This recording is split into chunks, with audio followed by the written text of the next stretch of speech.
আপনিও তাহলে গালগোটিয়া university incident নিয়ে হাসাহাসি করছেন বাকিদের মতো। হাসি তো আসবেই। সবাই জানে যে গালগোটিয়া ইউনিভার্সিটি যে রোবট রিপ্রেজেন্ট করেছে ওটা মেড ইন চায়না, কিন্তু যে কথাগুলো আপনাদেরকে জানানো হয় না সেটা এখন আপনাদেরকে জানাবো। ভিডিওটা অবশ্যই লাইক করবেন, তারপরে শেয়ার করে দেবেন। খুব ভালো হয়েছে যে এই ঘটনাটা সামনে এসেছে।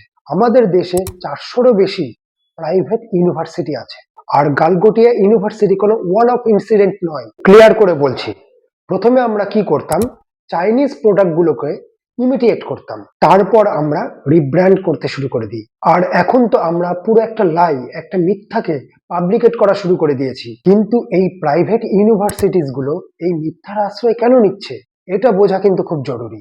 দেখুন, আমাদের দেশে মোর দ্যান 400 প্রাইভেট ইউনিভার্সিটিস আছে, আর এর 70% রেভিনিউ আসে এই স্টুডেন্ট ফিস থেকে, এবং সেই ফিস 3 লাখ থেকে 20 লাখ পর্যন্ত হয়ে থাকে, কিংবা তারও বেশি।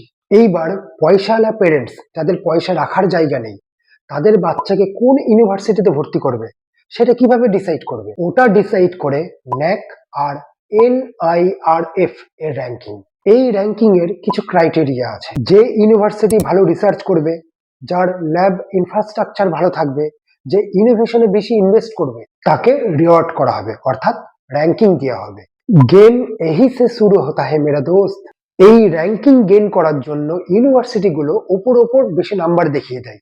যেমন চাইনিজ রোবোডককে আমাদের দেশে রোবোডক বলে চালিয়ে দেয়। তা বিষয়টা হচ্ছে, একটা চাইনিজ রোবোডককে আমাদের দেশের ইউনিভার্সিটি রোবোডক বলে চালিয়ে দেওয়া একটা ম্যানেজেবল বিষয়, যে সাধারণ পাবলিক অতটা বুঝতে পারবে না, এদেরকে আইওয়াশ করা যাবে এইসব মিথ্যা কথা বলে। কিন্তু একটা পুরো জেনারেশন যাদের ইঞ্জিনিয়ারিং ডিগ্রি দিচ্ছে, ইনোভেশনের ডিগ্রি দিচ্ছে, তাদের স্কিল কি দিচ্ছে? তাদের স্কিল দিচ্ছে না।